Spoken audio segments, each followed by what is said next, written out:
Bully Magnets presenta. Cuando hablamos de historia, estamos acostumbrados a escuchar relatos sobre los estados, la política, los grandes personajes, la cultura o las relaciones sociales. Pero lo cierto es que las posibilidades que ofrece la historia son aún más diversas. El pasado puede observarse desde distintos ángulos, y cada postura de la historia permite descubrir aspectos y conexiones que de otro modo se mantienen ocultas. Porque recuerden nuestra máxima: historia, todo es más complejo de lo que parece. Siempre. Y hoy quiero hablarles de un tipo de historia que resulta particularmente relevante en el presente porque, básicamente el planeta se está muriendo. Estoy hablando de la historia ambiental. La historia ambiental se ocupa de las relaciones entre las sociedades humanas y el resto de la naturaleza. Se trata de nuestra historia compartida con el mundo natural y lo más importante es descubrir cómo, desde el más remoto pasado, el medio ambiente nos ha afectado y, por supuesto, las maneras en que nosotros hemos alterado, transformado y utilizado el medio ambiente para nuestro desarrollo y conveniencia. La historia ambiental puede adaptar varias formas, que según el historiador John Robert McNeill son 3, y sirven para explicar el pasado de la naturaleza. La primera es la que estudia literalmente la influencia del clima y la naturaleza en los asuntos humanos. Es la que suele dar protagonismo al medio ambiente, demostrando que los humanos no son los únicos actores de la historia. A veces cuenta cómo el terreno ha cambiado durante cientos o miles de años, o cómo nos relacionamos con otras especies, desde plantas y animales hasta enfermedades y plagas. Y el precursor de esta tendencia fue el gran historiador Fernand Braudel. Sí, el de la larga duración, pero de ese concepto les hablaremos en otro video.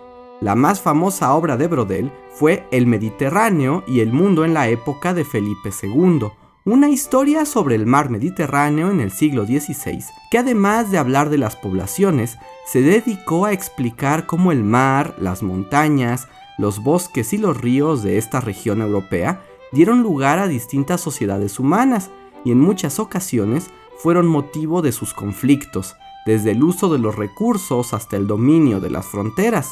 El espacio geográfico se volvía el protagonista de la historia humana.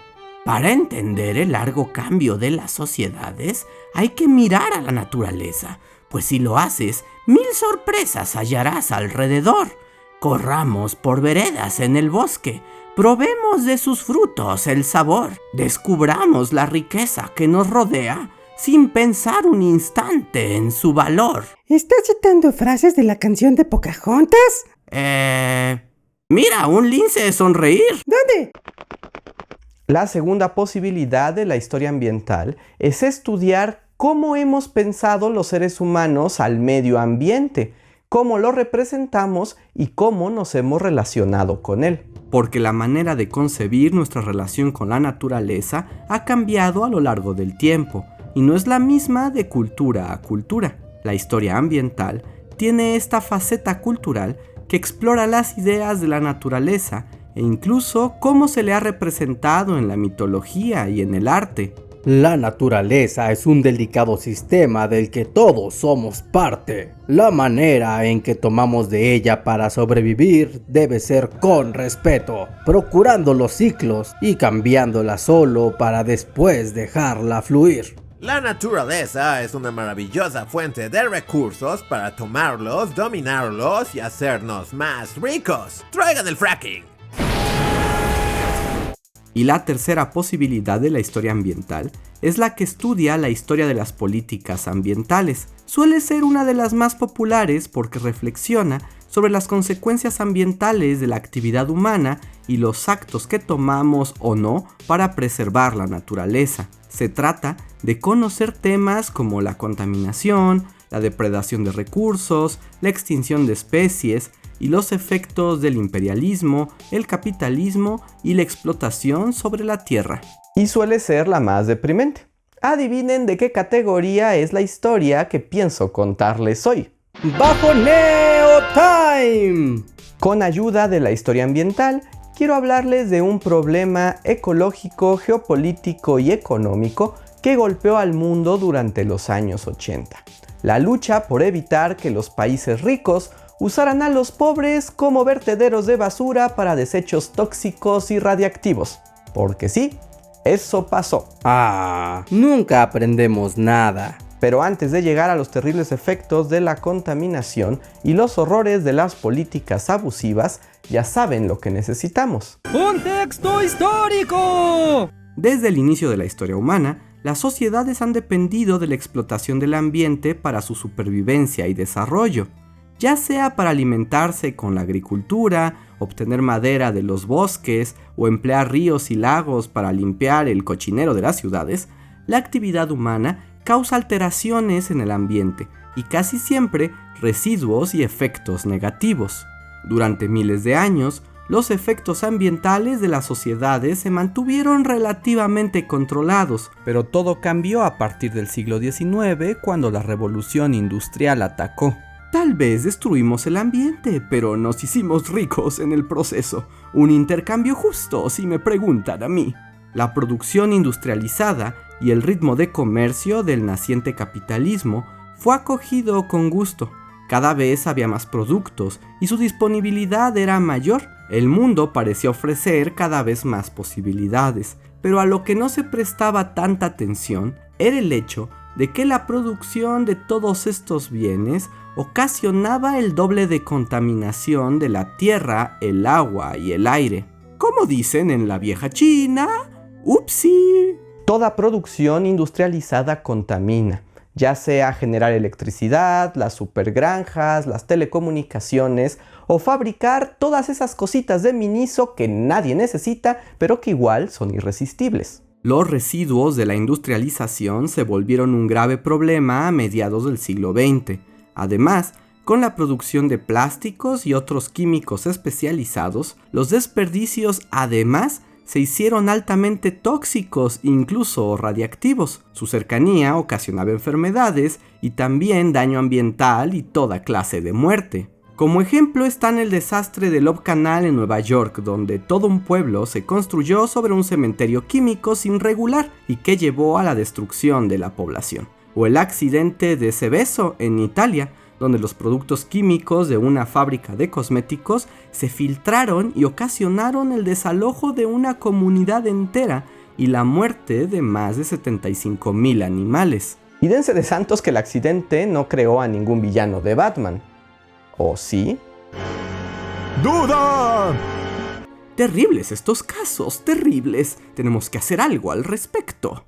Como reducir la producción y establecer procesos que, aunque menos eficientes, sean más sustentables y responsables con el medio ambiente. Eso, o podemos esconderlo abajo de la alfombra y hacer que otros se encarguen del problema. Y eso hicieron. Los gobiernos de los países industrializados crearon severas leyes para controlar los posibles desastres de los desechos tóxicos. Las empresas entonces se vieron en la obligación de regular sus desechos y sobre todo mantenerlos lejos de los asentamientos humanos. Pero tomar todas esas precauciones ocasionaba muchos gastos, así que buscaron una alternativa para seguir produciendo igual, pero no tener que enfrentarse a los lineamientos.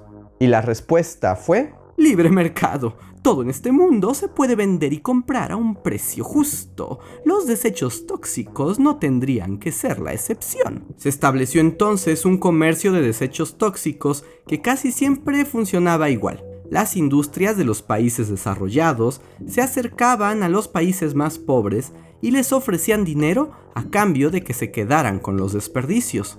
Necesitados de los ingresos y en desventaja frente a los vendedores, las naciones en vías de desarrollo aceptaban quedarse con la basura, a veces por medio del Estado mismo y en ocasiones en manos de particulares. Como en los países subdesarrollados no había regulación sobre los desechos tóxicos, acumularlos solía ser más barato. Por ejemplo, en 1980, que te guardaran 1 tonelada de desechos tóxicos en un basurero regulado en Estados Unidos costaba $250, mientras que lograr que te guardaran la misma cantidad en un país africano costaba apenas $2.50. Ya sabes lo que dicen, la basura de uno es el tesoro de otro cuando le vendes tu basura al que no tiene tesoros, o algo así. El mayor problema para los países que compraban los desechos es que muchas veces no tenían ni la infraestructura ni la regulación adecuada para guardar el desperdicio de manera segura, por lo que desastres ambientales fueron comunes en países de África, el Caribe y América Latina. Las bajas de animales e incluso seres humanos no fueron pocas. Algunos países subdesarrollados prohibieron la compra de desechos tóxicos.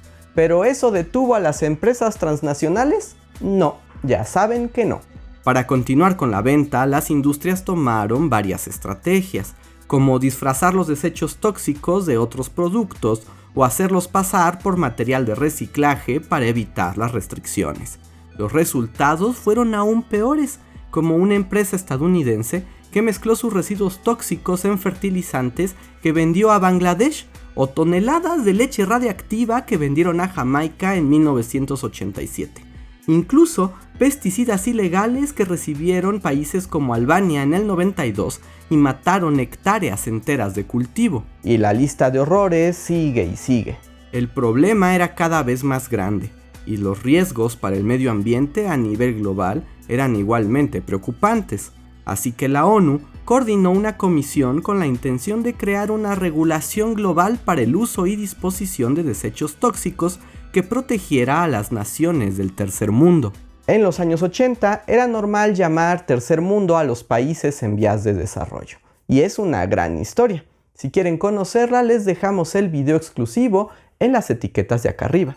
El UNEP, Programa de las Naciones Unidas para el Medio Ambiente, comenzó a trabajar en una serie de propuestas legales vinculantes entre 1987 y 1989 en colaboración con órganos gubernamentales y civiles de todo el mundo. El principal propósito era prohibir del todo el comercio de desechos tóxicos y obligar a cada nación a responsabilizarse por el resguardo seguro de sus contaminantes. A ese primer intento se le conoció como la Convención Basel, y sentó los primeros precedentes, pero como de costumbre, sirvió para casi nada. Los países desarrollados que más solían exportar sus desechos al tercer mundo eran Estados Unidos, Canadá, Reino Unido, Comunidad Europea, Japón y Australia. Se negaron rotundamente a la prohibición del comercio de desechos y llevaron las negociaciones a un terreno de solo regulación, entendido como crear algunas recomendaciones para evitar el abuso, pero que ningún estado estuviera obligado a seguir. Si los países vecinos están de acuerdo en recibir nuestros desechos, no creemos que haya ningún problema. Son solo negocios. Prometemos que seremos más cuidadosos y que la próxima vez les daremos la basura en barriles que no estén rotos. ¿La otra vez los barriles estaban rotos? Bueno, Convención Basel significa borrón y cuenta nueva. En algún idioma. De algún lugar. Sí. La única parte vinculante del acuerdo fue la absoluta prohibición de enterrar material tóxico en la Antártida. Es que hay que tener límites. Una cosa es envenenar el suelo de los países tercermundistas y otra muy distinta es hacerle daño a esos pingüinitos. Oh, es tan adorable. La convención no detuvo el tráfico de desechos, solo hizo que se volviera más oculto y por consiguiente más difícil detenerlo. Si el tercer mundo quería conseguir la prohibición del comercio tóxico, debía presentar más evidencias de lo dañino e injusto que era, y así no dejar excusa ni escapatoria a las naciones poderosas. Pero como por sí mismos los países en desarrollo tenían una influencia y acceso a la información bastante limitada, decidieron aliarse con organizaciones ecológicas sin fines de lucro, cuya preocupación por los residuos tóxicos era la misma, pero que tenían mucha más experiencia, además de una gran capacidad de convencimiento, pues, irónicamente, la mayoría de estas agrupaciones eran de Estados Unidos, Canadá o Europa. Y una de las organizaciones que más colaboró con los países de tercer mundo para prohibir el tráfico de desechos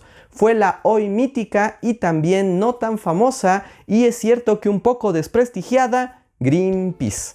Desde su fundación en los 70, Greenpeace ganó mucho prestigio y financiamiento, al grado de convertirse en una asociación de alcance global. Uno de sus temas de conservación ambiental era precisamente impedir el flujo de desechos tóxicos, y estaban muy bien informados sobre este comercio internacional. Se aliaron con el Tercer Mundo, y entre 1989 y 1992 realizaron una enorme investigación que no solo revelaba los peligros de ese tráfico, sino también las maneras en que las potencias abusaban y los trucos que utilizaban para transportar los desechos. Greenpeace fue tan eficiente en este asunto que las grandes potencias hicieron todo lo posible para evitar que siguiera apoyando al Tercer Mundo. Nos parece injusto que tengan tantos hippies ambientalistas de su lado. Nosotros solo tenemos a Saruman, a Oscar el monstruo de la basura, al Ecoloco y a Pepe. ¡Hola! Pero siguieron trabajando con los países subdesarrollados y lograron grandes avances. Con las investigaciones sobre el peligro de la contaminación y bastante cabildeo político, Greenpeace dio a las naciones en vías de desarrollo un fuerte argumento contra la compra de residuos tóxicos. A lo largo de varias conferencias y cumbres internacionales, se logró que muchos países prohibieran la compra de basura. Incluso se consiguió el apoyo de países ricos como Noruega y Dinamarca. Sin embargo, aquello no sería un triunfo hasta que la ONU prohibiera tajantemente cualquier comercio de basura tóxica. Y la oportunidad llegó en 1997, cuando la UNEP volvió a juntar a la Comisión Ambiental para revisar los acuerdos de Basel. Sí, ya sé que esto suena súper burocrático, pero a veces las grandes batallas se dan en juntas con señores aburridos. Así que para hacerlo más ligero le pondré música emocionante y también algunas imágenes ambiguas porque no hay archivo disponible de esta convención. A favor de la prohibición estaban todos los del bloque G77, compuesto por países de Asia, África y América Latina, quienes durante los últimos años habían cerrado filas contra el tráfico de residuos. A favor estaban, por supuesto, Estados Unidos y los otros países de primer mundo. Sin embargo, el apoyo de las naciones nórdicas a la prohibición había debilitado a la comunidad europea. El punto débil era Europa, así que el G77 y los ecologistas atacaron. En las conferencias de diciembre del 97 se hizo énfasis en las víctimas de los vertederos tóxicos y se hizo notar que muchos estaban también en la Europa oriental, que por su desventaja económica también solían vender sus espacios para los residuos de las grandes empresas. Alemania e Inglaterra se mantuvieron firmes a favor del comercio de basura, pero a la hora de la votación, el resto de la comunidad europea votó por la prohibición. Aquello debilitó a las potencias y ante la presión, muy pronto Canadá, Japón y Australia se inclinaron a favor del G77. Estados Unidos siguió firme, pero las votaciones fueron mayoritarias. En diciembre de 1997, la comunidad internacional prohibió tajantemente el comercio de materiales tóxicos, tanto en favor del ambiente como de la autonomía y protección de los países más desprotegidos. ¡Maldición! Todo seguiría siendo negocio de no ser por esos muchachitos ecologistas y su estúpido perro. ¡Scooby-Dooby-Doo! ¡Un momento! ¿Eso quiere decir que Europa solo se involucró cuando se dieron cuenta que también los afectaba directamente a ellos? En realidad fue un asunto mucho más complejo y con más ejemplos, pero sí, ese fue uno de los argumentos con mayor peso. ¿Qué clase de final es este? Es un final y ya. Disfruta el triunfo, amigo. Ahora vamos por unas margaritas. Oye, ONU, tengo que plantear mis condiciones ante la prohibición. Nadie dijo que la historia ambiental nos diera desenlaces felices. Para implementar la prohibición, el G77 aceptó permitir que aún se pudieran comerciar con residuos para el reciclaje, que aunque también contaminantes, no eran tan nocivos. Y si bien el comercio ilegal aún existe, la prohibición del comercio de desechos tóxicos significó un gran avance en las políticas ambientales del mundo. Este ha sido un ejemplo de historia ambiental, donde nuestra preocupación por el ambiente y la manera en que nos relacionamos con la naturaleza adopta formas tan concretas como las políticas globales. ¿Qué les ha parecido esta historia? ¿Les ayuda para entender mejor qué es la historia ambiental? ¿Les gustaría conocer más historias de este tipo? Díganos en los comentarios. Como siempre, les dejo fuentes de consulta y la bibliografía que usamos para este video al final de los créditos. Si les gustó este video y quieren apoyarnos, recuerden que pueden suscribirse y darnos likes. Y si quieren ir un paso más allá, unirse a nuestro sistema de Patreon y membresías para ganar algunas recompensas. También pueden utilizar el Supergracias, un comentario con donativo que aparece en los comentarios de este video y que sin duda responderemos. Espero esto haya despertado su interés por la historia ambiental. Yo soy Andrés Alba y nos vemos para la próxima.